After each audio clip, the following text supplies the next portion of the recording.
Welcome back, everybody. Thought I'd do a quick video on an update now that the pool's been open for a couple months. It occurred to me that I never actually followed up.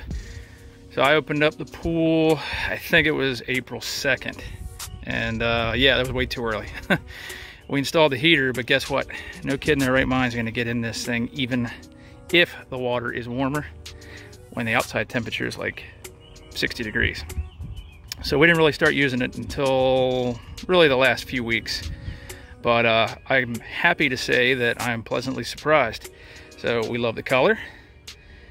I love that little thing right there, my Dolphin Nautilus CC pool cleaner, because it saves me a lot of headache and a lot of time. So that thing's been worth its weight in gold. Highly recommend you purchase one or something similar so you don't have to spend your whole day or morning or whatever on your weekends out here cleaning up your pool. I got the solar cover reel, which I'm getting ready to move out of the way because we got some friends coming over. And that thing's great too. It makes it a lot easier. There's no way we could have handled moving this cover off with just one of us. Two was a stretch even. So it's nice. You just turn that crank handle over there and she rolls right up. You can wheel it out of the way. Yeah, we added a little bit of a sun deck patio over here and somewhat of a rock garden, if you will. What else did we do? A whole bunch of landscape lighting. Found these really cool, well, they're really not that crazy, but they are deck lights and they're meant to go on posts or stairs or something like that. So I just drilled a hole right behind it and then one at the base of each post since they're hollow aluminum, and ran my landscape lighting wire up there. Gives us a nice visual effect all across the back side of the pool here, and some landscape lighting on the ornamental grass to make it look cool. Granted, we don't really get to use it that much because, you know, it gets dark pretty late around here this time of year. And then we got some on either side of the patio on both sides. But what I really wanted to talk about was, how's the heater working and how is the pump working? Well, and I guess how is the automation system that we installed working? And I got to tell you, it's money. It's perfect. It has been wonderful. Now, what you hear in the background most likely is my air conditioner because it's about 80 degrees. I ran the pool heater earlier. It brought it up from, I don't know, high 70s to 84 within a few hours. And you can't hear the pump running even standing here. So right now I have it on its lowest setting, which is basically half the day. So it runs at about 1500 RPM for half the day, and I get about 30 gallons per minute out of that. One thing I did notice now that I have the heater bypass because I'm done with it, and it's going to get colder at night over the next few nights, but I try to keep it bypassed when I'm not using it for a reason.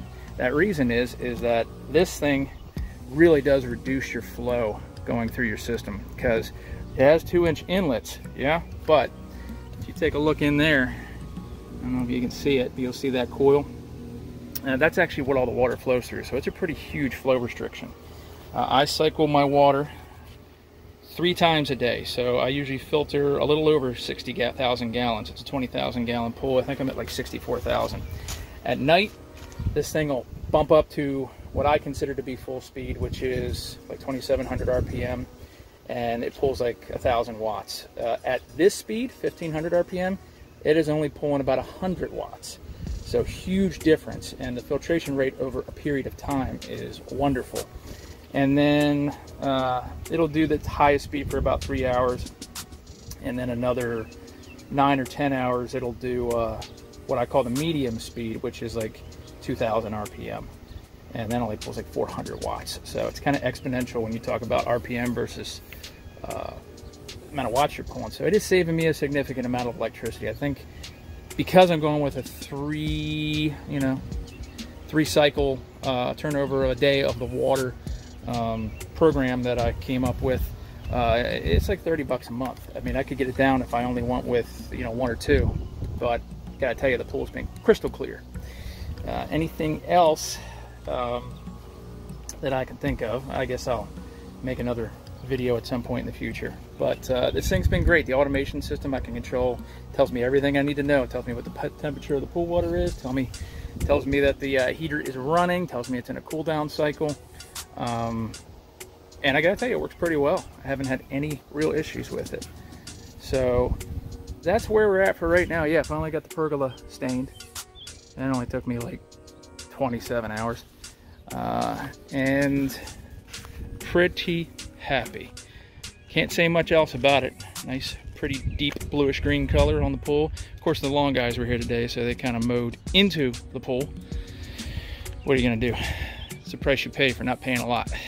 But anyway, you guys have any questions, I will try and answer them as best I can. But this is where we're at. Right now we're actually at an 85, 86 degree temperature because this thing runs you know, throughout the day and circulating the water, and I just took the solar cover off. So what it does is it'll keep heating even after the heater goes off. And that's all solar rays, baby. That's something I'm not paying for. So she's about 85, 86 right now. Well, anyway, it's time to go get dinner started.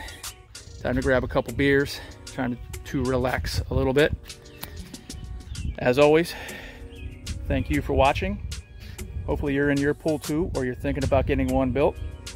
If you're one of those lucky ones that can actually get one built this year. Stay classy. I'll talk to you later.